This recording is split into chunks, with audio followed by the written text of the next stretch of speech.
Kurinji Senior Secondary School, CBSE, Namakkal. Successful result producing school in state every year. Administered by the Board of Directors with over 35 years of experience in the teaching field. Special attention on art, craft, music, dance, silambam, yoga, skating and karate. Focus on Hindi Sabha and Spell Bee Olympiad exams. Smart class for effective and innovative learning and well-furnished library. Solitary importance on sports and games in state and national level. WhatsApp facilities to know activities of students and school inside the campus. Kurinji Educational Institution, Kavetipatti, Namakkal.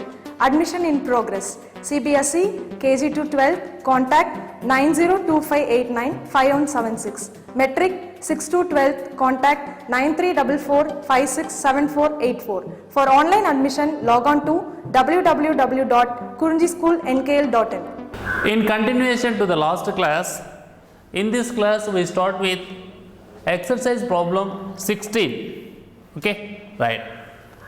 So first I will read the problem. You concentrate. In double slit experiment, in Young's double slit experiment, using light of wavelength 600 nanometers, using light of wavelength 600 nanometers, the angular width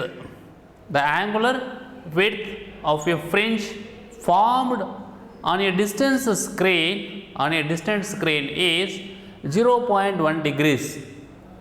Full stop. What is the spacing between the two slits? What is the spacing between the two slits, right? So when we are going to deal with the problem related to Young's double slit experiment, you know, I already told you many times, right? So what is Young's double slit experiment, and where is the position of the source, and what is the position of the double slit, and what is the position of the screen, and what is small d, that is the distance between the two slits, and what is capital D, that is the distance between the screen and the two slits, right? And what is xn, right? And these and all you have to keep in mind. These and all we have to get into your mind, then problem solving will be very easy, right? So the same related problem, I think not same problem, but related problem, almost nearly related problem we discussed before 2 classes, I think. Okay, so here he is again asking, you know, after completion of this problem, so what is the conclusion from the problem itself? So given wavelength of light what we used in YDSA experiment, that is what Young's double slit experiment, and given angular width of a fringe, that is what 0.1 degrees, 0.1 degrees, right? So if you need, you can convert into radians, you know, that is what pi radians is equal to 180 degree. Pi radians is equal to 180 degree. You know, 1 degree is equal to pi by 180 radians. It's not a problem, right? That is just a conversion of units. Okay. Here it is what formed on a distant screen is 0.1 degree. 0.1 degree. Full stop. What is the spacing between two slits? What is the spacing between two slits, right? So we have to find small d. We have to find small d, right? So now we are very comfortable with the information and with the situation what they have given in the problem. So now we can go for answer, right? See here. What is the formula for angular fringe width? You know, what is the formula for angular width of a fringe, right? That is what theta is equal to beta by capital D. Theta is equal to beta by capital D, right? You know, here beta is equal to lambda into capital D by small d. Otherwise, capital D into lambda by small d. That's we know, right? Capital D into lambda by small d, right? You know, already lambda capital D is here. That is what distance between the two slits and a screen. It is capital D, right? So capital D will get cancelled. Then the answer will be lambda by d. You know, that is angular width of a fringe we have written in terms of wavelength lambda and distance between the two slits, that is what small d. Theta is equal to lambda by d. Theta is equal to lambda by d, right? Or you know, you can write the small d as a subject, that is what the small d is equal to lambda by theta. Lambda by theta, okay, right? So according to the question, these are the things they have given, ma. Those are what lambda is equal to 600 nanometers, that we are converting into meters. That is what 6 into 10 to the power of minus 7 meters. You know the value of nano is 10 to the power of minus 9. Okay. So 6 into it is what 600 into 10 to the power of minus 9 means it is 6 into 10 to the power of minus 7 meters. Right. You know theta is equal to 0.1 degrees given, that we are converting into radians.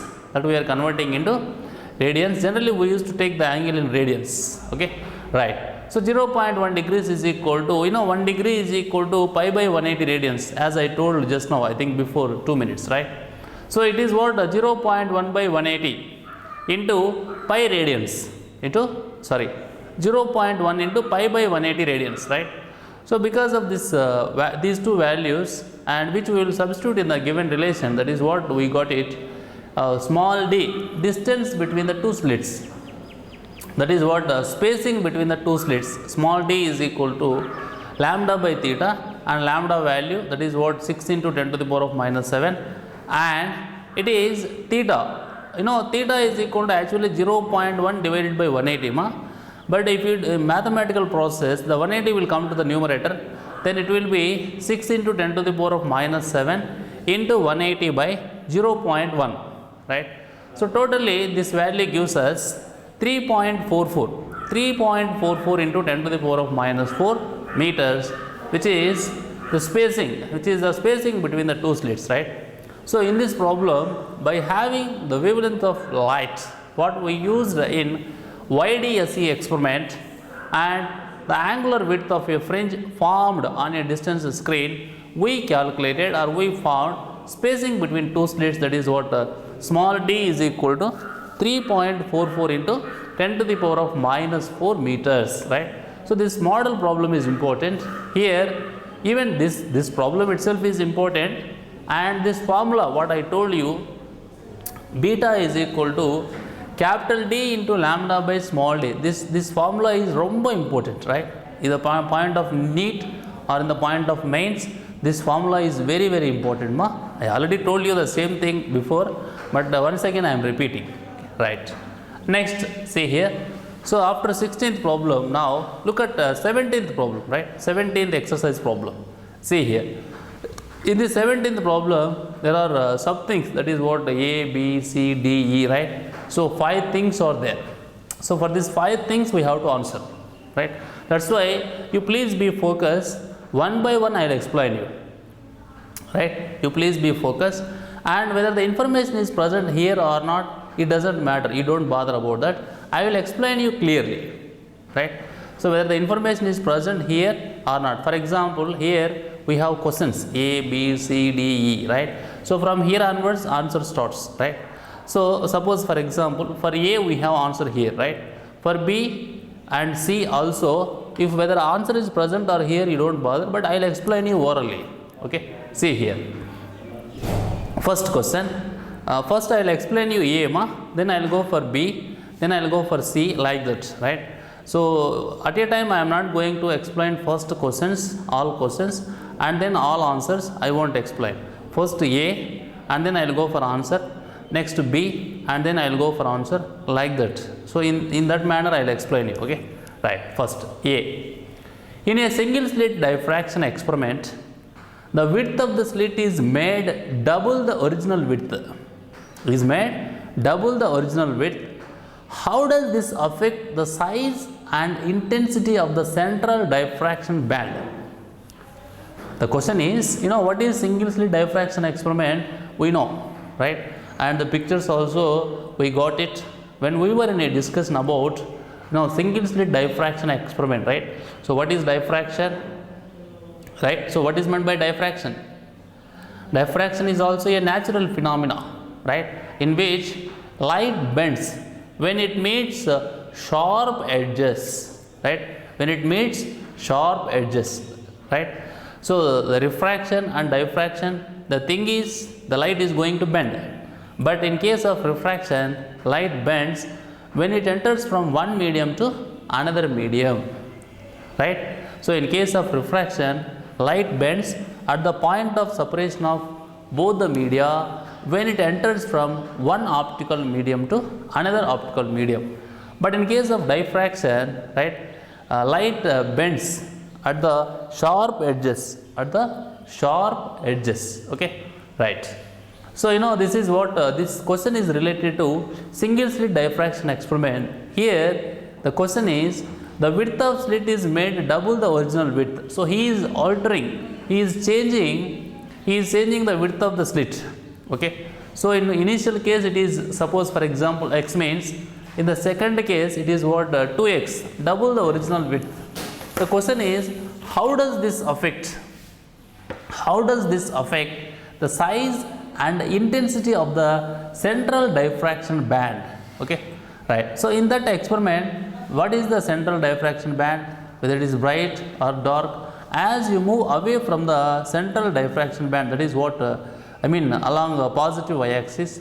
Similarly, if you go along negative y-axis, what happens to the brightness of bands and what happens to the width of the band, right? So, these are all we have to learn from the experiment, right? It is like a 5 marks important question, right? Anyhow, from that experiment or from that question, we have to learn about the bands, right? So, the brightness or the darkness or the size of the band also.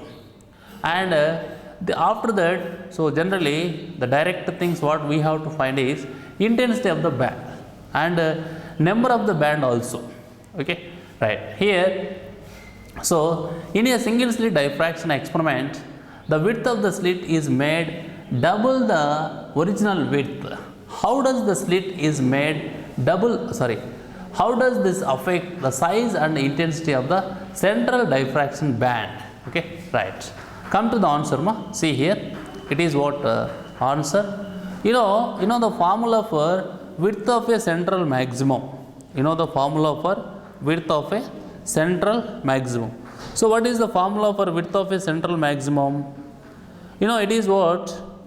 Width of a central maximum, the formula is 2 capital D lambda by small a. 2 capital D lambda by small a. Here a is the width of the slit. A is the width of the slit, okay. In this question, he is saying that if we double the width of a, what happens to the size and intensity of the central diffraction band, okay. See this, on doubling the width of a of the slit, the size of the central diffraction band is half, right. It is what become halved, right. See here, this is what mathematically, right. Here I am saying the information, right, but anyhow the answer according to mathematics, right. See here, when this will become double, what happens to the width of the central diffraction band means became half, right. But the amplitude of light intensity gets doubled,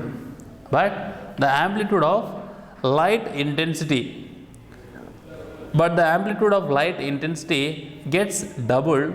So, the intensity becomes 4 times the initial intensity.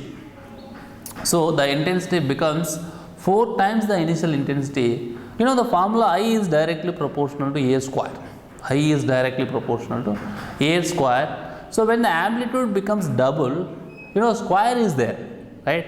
So, when I is directly proportional to a square, right, when a became 2 times, then I became 4 times, right. So, intensity becomes 4 times the initial intensity. Becomes 4 times the initial intensity, okay, right. Now, see here B. So, first I will explain you the question B and then you can go for answer. See here, see this one. In what way is diffraction from each slit related to the interference pattern in a double slit experiment? Very good question. He is comparing 2 experiments. One is single slit diffraction experiment and Young's double slit experiment, okay. There we talked about interference, that is what in case of YDSA experiment, it is there belongs to interference, generally we talked about, right. But in case of single slit diffraction, we are talking about diffraction, right? But anyhow, he is asking the relation. That is what, in what way is diffraction from each slit related to the interference pattern in a double slit experiment? In a double slit experiment, okay? So the answer is as simple as such. The intensity of interference fringes, in YDSE is modified by the diffraction pattern of each slit. Okay, I'll repeat once again, ma. So I think you keep in mind what is the question. Right now you look at the answer what I am saying. The intensity of interference fringes in Young's double slit experiment. The intensity of interference fringes in Young's double slit experiment is modified by the diffraction pattern of each slit. Right? So whatever the intensity we have regarding the interference fringes in YDSE experiment, it will modified by the diffraction pattern of each slit. Okay, right. Next, that is what C question C. It is like third or C. Okay, from 17th question. See, so first listen carefully the question. See this. When a tiny circular obstacle is placed in the path of light, when a tiny circular obstacle is placed in the path of light from a distant source, right? When a tiny circular obstacle is placed right in the path of light from a distant source, a bright spot is seen at the center of the shadow of the obstacle. Explain why. Okay, right. So listen the question carefully, ma. When a tiny circular obstacle is placed in the path of light from a distant source, a bright spot is seen at the center of the shadow of the obstacle. You know, he is explaining what is the reason. So he has given the situation, what's happening there, but he is asking the reason. Okay, see here. Waves from the distant source are diffracted by the edge of the circular obstacle, and these diffracted waves interfere constructively at the center of the obstacle's shadow, producing a bright spot. Okay, so in my explanation, every word is important, right? You know, this is what observe carefully, ma. Waves from the distant source are diffracted by the edge of the circular obstacle. That is what diffraction.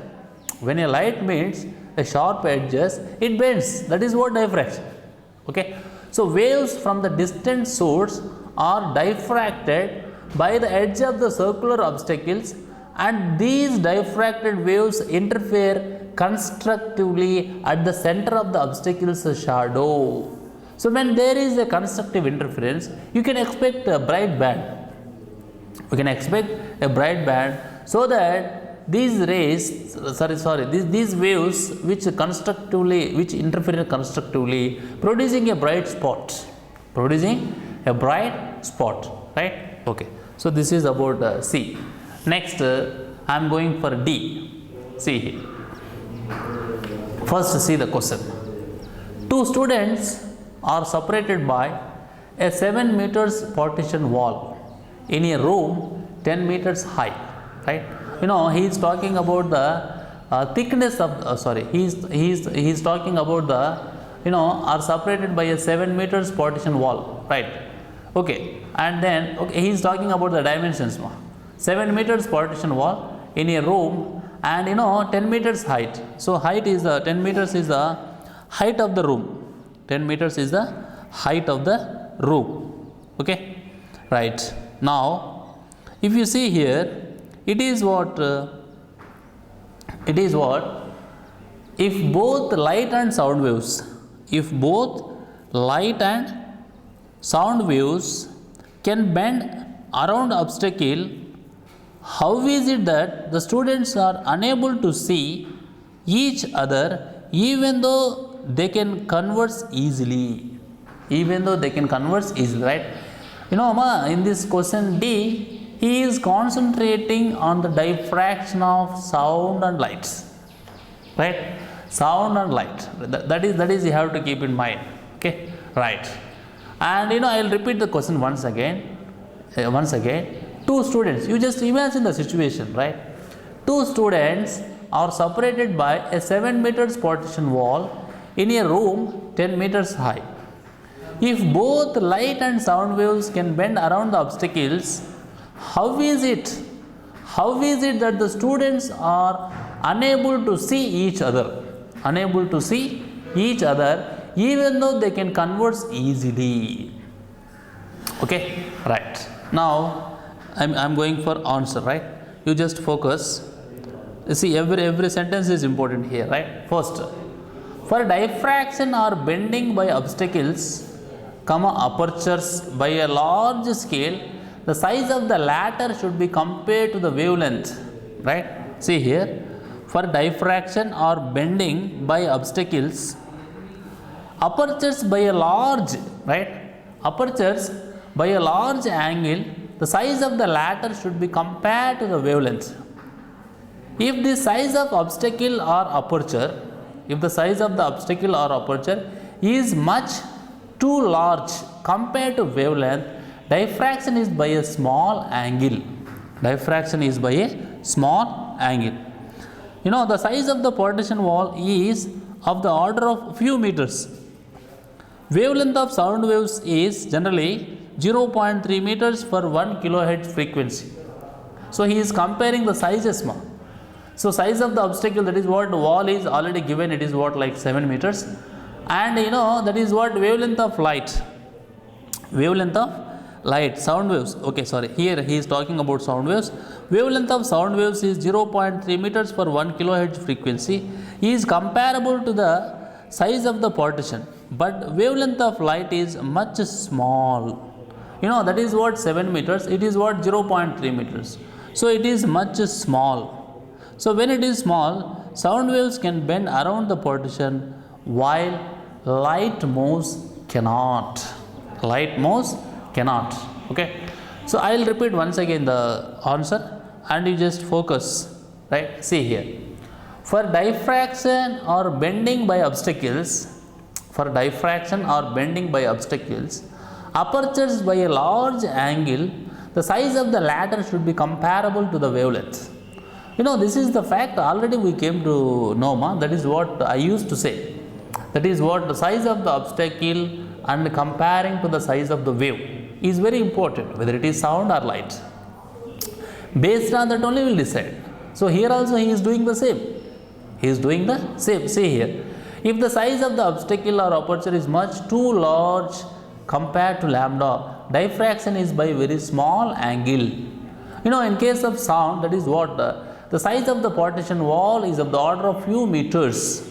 Wavelength of sound waves will be 0.3 meters for 1 kilohertz frequency is comparable to the size of the partition, but wavelength of light is much small.